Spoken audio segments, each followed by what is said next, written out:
वैसे तो शिक्षा संस्थानों को शिक्षा का मंदिर कहा जाता है, लेकिन हमारे देश में कुछ शिक्षा संस्थान ऐसे हैं जो देश में शिक्षा के नाम पर नफरत और देश विरोधी मानसिकता का प्रचार प्रसार करते हैं।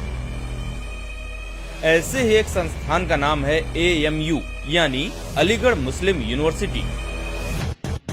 इस यूनिवर्सिटी के कारनामों को आपको बताएं, इससे पहले आप एक नजर इसके इतिहास पर डाल लीजिए। हिंदुस्तान में मुस्लिम समाज के अंदर व्याप्त कुरीतियों को दूर करने और उन्हें आधुनिक शिक्षा प्रदान करने के उद्देश्य से वर्ष 1877 में मोहम्मडन एंग्लो ओरिएंटल कॉलेज की स्थापना की गई, जो वर्ष 1920 में सेंट्रल यूनिवर्सिटी में तब्दील हो गई और आज अलीगढ़ मुस्लिम यूनिवर्सिटी के नाम से जानी जाती है। भारत की आजादी के बाद वर्ष 1951 में केंद्र सरकार ने AMU संशोधन एक्ट पारित कर इसके दरवाजे गैर मुसलमानों के लिए भी खोल दिए। इससे पहले इस संस्थान में सिर्फ मुसलमानों को ही दाखिला मिलता था। ऐसा करने के पीछे मकसद था कि देश में किसी भी तरह समाज और धर्मों के बीच कोई खाई पैदा न हो। लेकिन इस यूनिवर्सिटी में इसके उलट देश और समाज को धर्म के नाम पर बांटने का ही काम किया गया। कभी कश्मीर को भारत के नक्शे से अलग कर तो कभी हिंदुत्व की कब्र खुदेगी जैसे नारों का प्रचार कर इस यूनिवर्सिटी ने देश के अंदर ही देश विरोधी ताकतों को पनाह देने का काम किया। अब तो हाल ये है कि इस यूनिवर्सिटी में आतंकियों की याद में शोक सभा तक आयोजित की जाती है। इतना ही नहीं, हिंदू और मुसलमानों के बीच मानसिक बंटवारे की लकीर खींचने वाले जिन्ना को यूनिवर्सिटी के छात्र संघ में आजीवन सदस्य तक बनाया गया और AMU हॉल में आज भी जिन्ना की तस्वीर लगी हुई। तो दूसरी तरफ यूनिवर्सिटी में प्रदर्शन के नाम पर देश को जलाने की कोशिश और आए दिन प्रॉक्टर के ऑफिस को जलाने की साजिश की जाती है। देश की जनता के पैसों से शिक्षा के नाम पर इस यूनिवर्सिटी में देश विरोधी शिक्षा का प्रचार प्रसार होता रहा है। दरअसल वर्ष 2018 में AMU कल्चरल एजुकेशन सेंटर की ओर से यूनिवर्सिटी कैंपस में एक नाटक का मंचन होना था, जिसके पोस्टर में भारत का नक्शा बना था, जिसमें से कश्मीर गायब था। कश्मीर को लेकर दशकों से पाकिस्तान और भारत में विवाद रहा है और AMU में कश्मीर को भारत का हिस्सा नहीं माना जाता है। तो वहीं इस संस्थान में 2018 में ही हिजबुल के आतंकी मन्नान वानी की याद में शोक सभा का आयोजन किया गया।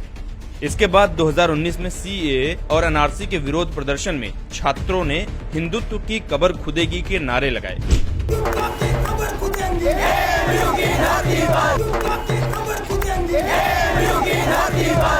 विरोध प्रदर्शन के दौरान पूर्व छात्र संघ अध्यक्ष फैजुल हसन ने यहां तक कह दिया कि 1947 से 2020 तक हिंदुस्तान का मुसलमान सब्र कर रहा है कि हिंदुस्तान टूट न पाए।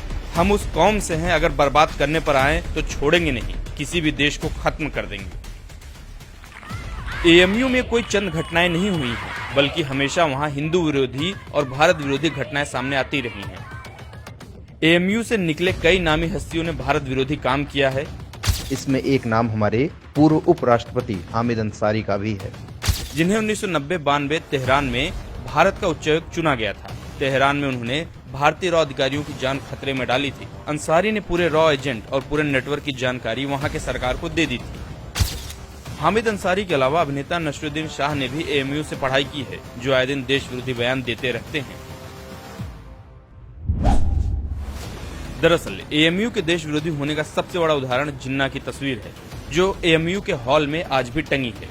1936 में हिंदू और मुसलमानों के बीच बंटवारे की लकीर खींचने वाले जिन्ना को 1938 में AMU ने छात्र संघ में आजीवन सदस्यता दी थी और आज भी AMU हॉल में पाकिस्तान के संस्थापक मोहम्मद अली जिन्ना की तस्वीर लगी है, जिसके लिए 2018 में काफी विवाद भी हुआ था। आधुनिक शिक्षा के लिए बना यह संस्थान आज अपना उद्देश्य खो चुका है। आज AMU का छात्र देश विरोधी बातें करने के साथ साथ देश को जलाने की साजिश भी रचता है। ये आज नहीं, सालों से देखने को मिला है। AMU के छात्र जिन्ना के पथ पर चलते हुए आज एक और पाकिस्तान के लिए जमीन खोद रहे हैं। अगर हमने ऐसे संस्थानों में चल रही देश विरोधी गतिविधियों को नहीं रोका तो शायद हमें फिर एक बार 1947 का दर्द झेलना पड़े। इसलिए हमारी जिम्मेदारी बनती है कि हम ऐसे गद्दारों को बेनकाब करें और इस देश को दोबारा टूटने से बचाएं।